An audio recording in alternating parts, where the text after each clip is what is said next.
Hello, my name is Kayla Stratford. So this week the readings were about um, Black women in faith and I believe sexuality and gender. So question number one, what does this week topic tell us about Black womanhood in America?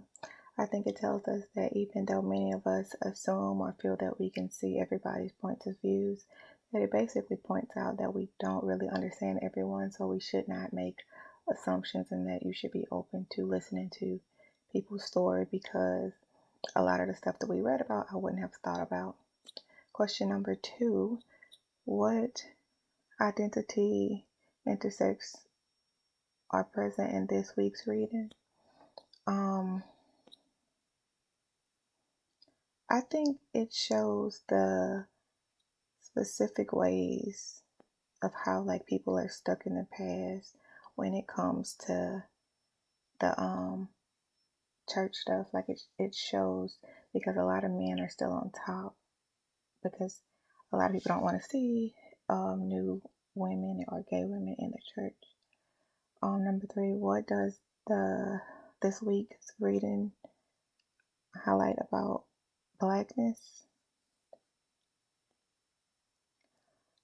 I think it shows that we shouldn't base people off of their views, and because a lot of things are based, well, most things are based off of race and sexuality.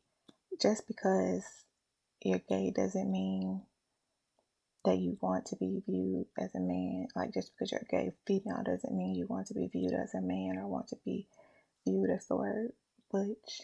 Some people just like to dress that way, and it doesn't mean that they're actually gay.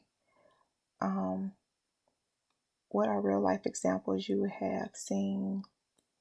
So I remember reading about one of the topics that the lady was talking about Black businesses. I don't like always supporting some Black businesses because they tend to want to get over their extremely high. And it's like, I'm not going to support a Black business just because you're Black and I'm Black. If your price high or if you kind of being a pushover, I'm not going to shop there. I'd rather shop where the price is low and I know the quality is better. But I'm also at least going to give it a chance. So I'm not against Black businesses. I do try to shop at a Black business before I go to a white one. But certain things are kind of just outdone. I just can't continue to shop at a Black business because you're Black. I'm not going to keep spending way more money than I should. What does this week's readings about faith tell us about the Black women's social location? It shows that even though we have more people and Black women, whether they're gay or not, in the church, it still shows that we're still kind of in the same place because at the end of the day, men are still on top. There are way more men that hold powerful positions in church than there are females. I think that, the world has changed. We're coming around a little more, but we're still kind of stuck in the past because there should be way more women preachers and gay preachers in the church than there actually are.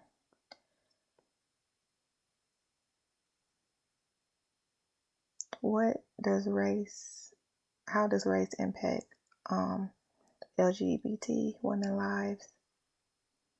Where do you see intersections of marginalization and privilege?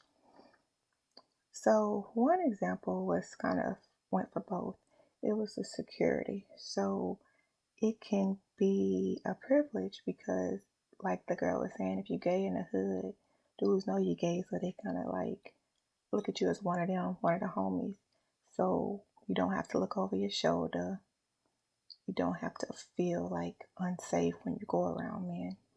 And it also goes for the other way. If you're gay, they could view you as weak. You don't want people to single you out and target you because you are gay.